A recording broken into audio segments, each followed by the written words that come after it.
Hi everyone, welcome back. Thanks for joining us today. We've got a brand new story to share with you. So let's begin. My name is Max. If you've ever been blindsided by someone you trusted completely, you'll understand where I'm coming from. I was married to a woman named Joanna. For years, I gave her everything I had, emotionally, financially, and even with my time. And I didn't just say it, I lived it. I'd go to work, come home, and do whatever I could to make her life easier. But what I refused to see was that while I was loving her fully, she was cheating right under my nose with someone I didn't even know existed until everything came crashing down. The betrayal itself was already enough to knock the wind out of me. But what made it worse was what happened after I kicked her out.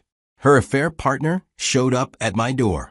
And let me tell you, nothing prepares you for the moment when the man your wife was cheating with looks you in the eye and says he wants to talk. What followed was something no one could have anticipated. Before Joanna, there was my first wife, who died in a car accident when she was driving home from work and it was raining. It was one of those heavy rains where you can barely see 2 feet in front of you. A truck skidded and hit her car head-on. That has remained the worst day of my life. I was on a business trip in another city. We'd talked that morning, and that's the last time I heard her voice. Those 7 years of marriage weren't perfect, but they were good. We argued, sure, but I never once felt like she wasn't in it with me. The days after her death were a blur. I didn't know grief could feel physical until then. It's like someone had cut a hole in my chest and left it wide open. For 3 years, I lived in that space. Around the time I turned 38, one of my cousins gently asked if I had ever thought about moving on and loving again. At first, I was angry, but the more I sat with it, the more I realized I wasn't done living. I still had love in me. I wasn't looking to replace my late wife, but I was lonely. I missed talking to someone at the end of the day. I missed the feeling of being connected to someone. So I said to myself, all right, let's just be open to the possibility. After I opened up to exploring love, I met Joanna through a mutual friend. She was beautiful and younger. After months of being surrounded by people who didn't know what to say to a widower, Joanna was a breath of fresh air. She didn't tiptoe around my loss, but she didn't make it the centerpiece either. We started slow. As things got more serious, I found myself comparing her to my late wife. Joanna was different, sure, but she ticked so many of the same boxes. Kind, intelligent, supportive. I was eager to feel that kind of closeness again, to rebuild something that resembled the life I lost. So I gave her space to shape our relationship in the way that felt right to her. Joanna made it clear early on that she wanted to be a full-time housewife. She said it made her feel purposeful. I respected that. I'd already worked hard to put myself in a place where that was financially possible. After my first wife died, I went nuclear on our finances, worked late, took side contracts, stayed up nights just crunching numbers. I wanted to own everything outright. I couldn't control loss, but I could control debt. I paid off the mortgage within 3 years before I ever brought Joanna through the front door as my wife. We didn't have a big wedding. That wasn't what either of us wanted. Just a small, quiet ceremony. A few close friends. I told her the day we signed those papers, you won't ever have to work unless you want to. She smiled and said that was all she needed. In the beginning, things felt good. We started doing things I hadn't done since before my world cracked in half. For the first time in what felt like forever, I felt present. Those early days brought me a kind of peace I hadn't felt in years. I let myself believe that maybe life was giving me a second chance. I think every married couple hits that point where things start to feel different. Not necessarily bad. With Joanna and me, it was right around our 2nd anniversary. Before that, we were good. We had our arguments like any normal couple. But there was this sense that we were still choosing each other. But shortly after that anniversary, I started noticing little shifts. She began to use "I'm tired" or "Can we not do this today?" more frequently. It was like she'd disconnected without telling me. One day, I logged on to our home computer to her Amazon account that I use once in a while.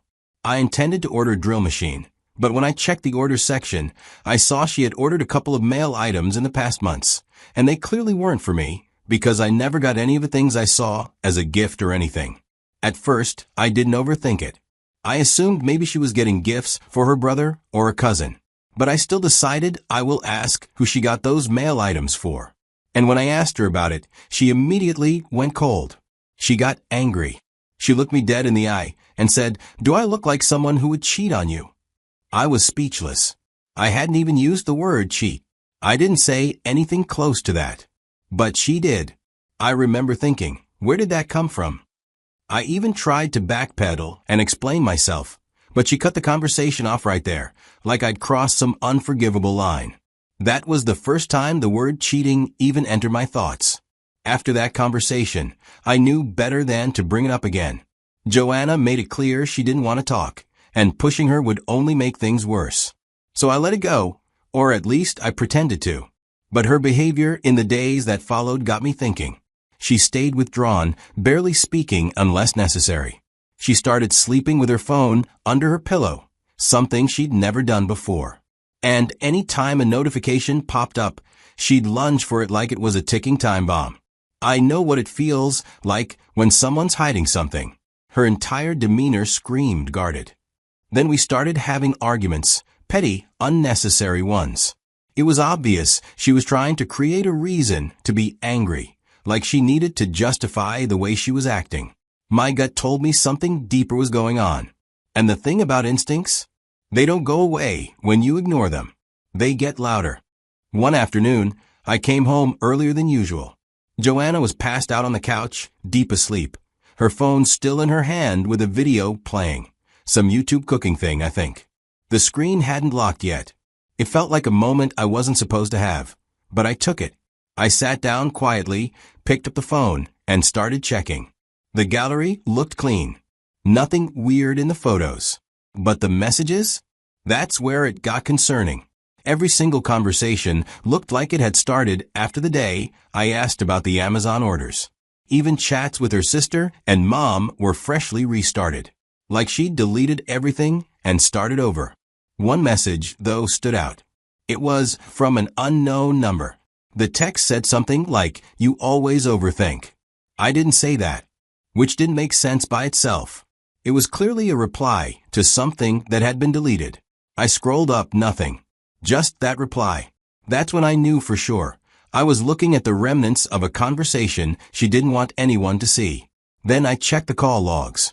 That same unknown number had called her way more than I did. Like daily. Sometimes twice a day. And she'd answered almost every time. I didn't recognize the number, but I saved it to my phone before I put hers back down exactly where it was. I didn't confront her that day. I didn't say anything at all. But in that moment, I understood I was living with someone who was keeping a lie from me. And from that point on, I wasn't just watching, I was preparing. I decided to investigate the suspicious number discreetly. I just didn't have the proof to back it up yet. So, I didn't come at Joanna with accusations. I didn't want to be that guy who throws around baseless claims and ends up apologizing for making a mess out of nothing.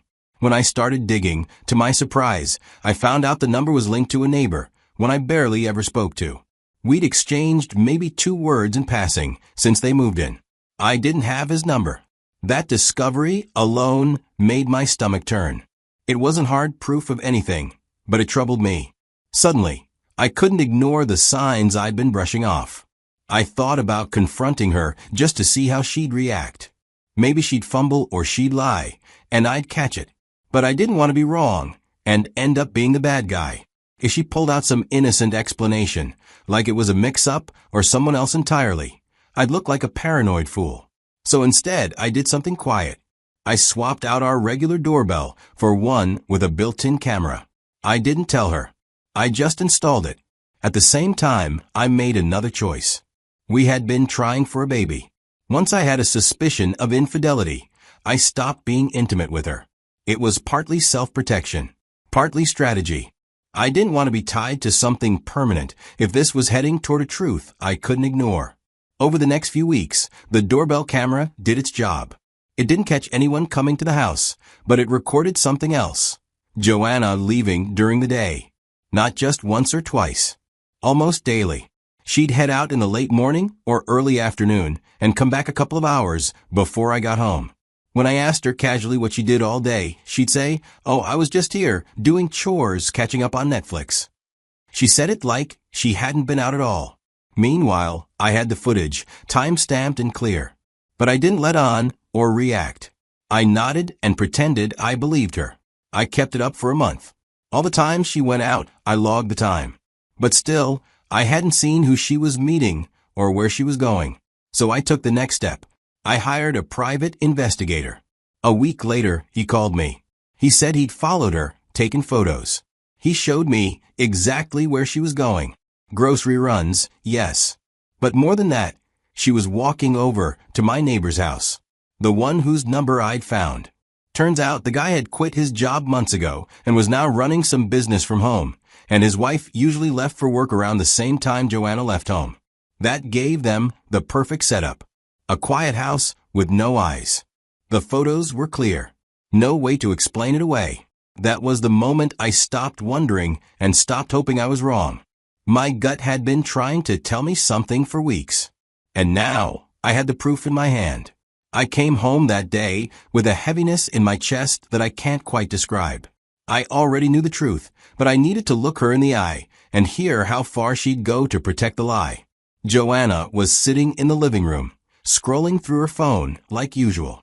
I stood there for a moment, watching her, wondering how many times she'd sat there like that after coming back from his place. I didn't raise my voice when I asked her about it. I told her I knew about the man she'd been sneaking off to see. At first, she pretended not to understand. Then she started throwing questions back at me. Are you serious? Where is this coming from? Classic deflection. When that didn't work, the tears started. The shaking voice, the "you are accusing me," the "you're just being paranoid" routine. But I'd seen too much. Heard enough. You can only gaslight someone for so long before the flame goes out. I looked her straight in the eye and told her I wasn't going to stay married to a professional liar and gaslighter. I just walked away because I had already made up my mind. The very next morning, I booked an appointment with a divorce lawyer. While the papers were being prepared, I started to pull away from her completely. I didn't eat her food anymore. Emotional distance had to come with physical distance, or else I'd slip back into pretending this marriage still had something left in it. She probably thought, like the last time, after the Amazon orders thing, that this would blow over, that I'd cool down and we'd go back to how things were. But I was done pretending. When the divorce papers were ready, I signed them that same day and handed them to her directly. She refused to sign. She thought she could stall it, wear me down, or manipulate the situation like she always had. So I took the next step. I asked my lawyer to file a motion to have her removed from the house. It was mine, after all, purchased years before we even met. It took a couple of months, but the court agreed. She had to leave. Of course, she didn't go quietly. Throughout the process, she tried to flip the script, claimed I was controlling, cold, even abusive, throwing everything at the wall to see what would stick. But she had no evidence, because none of it was true. And in court, facts matter more than dramatics. The divorce wasn't even finalized yet when the doorbell rang one random Saturday afternoon. I was sitting on the couch when my phone buzzed with a notification from the front door camera. I tapped the screen, and there he was, the guy Joanna had thrown everything away for, standing on my porch. I didn't even get up. I pressed the intercom button and kept my voice low and steady, and told him to leave my property. He stood there, shifting uncomfortably, probably unsure if I was about to lose it. "Max, I just want to explain," he said. I didn't have the patience for that. I said, "Leave before I make sure you regret stepping foot here." And still, he stood there. That's what got me. The sheer audacity to show up at my house thinking he deserved a conversation. That's when I got up, opened the door, and without a single word, without a second of hesitation, I decked him. The punch landed square on his nose. He hit the ground hard. Blood was already spilling down his face by the time he got back on his feet. He didn't swing back. He just looked at me and said, "I deserve that. I know I did. I'm here to ask for your forgiveness, for Joanna's sake." That last part made me laugh. Forgiveness? For Joanna's sake? I stared at him and said flatly, "You can have her." He hesitated for a second. Then came the confession I didn't expect. "I can't," he said quietly. "I'm married. I never planned for this to go that far. My wife doesn't know. I can't let her find out." I looked him dead in the eyes and said, "Maybe I should tell her then." He blanched. He took a step back, wiped at the blood under his nose, and whispered, "Please don't. I've already ruined enough." I didn't say anything after that. This was who Joanna risked everything for. And now he was begging me not to wreck his home. "Last warning," I said. "Get off my property." He turned and left without another word. Never called the cops. Never tried to get even. I never followed through on my threat to tell his wife. Didn't need to. A few months later, I heard they were getting divorced too. Maybe karma finally did its job. Or maybe his wife found out on her own. The divorce dragged on longer than I thought it would, about 9 months, even though our marriage had barely lasted 5 years and there were no kids involved. I thought the end would bring some sense of relief, but honestly, it just felt empty at first. You don't spend years building a life with someone and walk away without bruises, no matter how badly it ended. During that time, I learned something simple but important. If you don't take care of yourself, nobody else will. So once everything was signed, sealed, and official, I stopped asking questions. Instead, I focused on getting myself back. I started doing small things.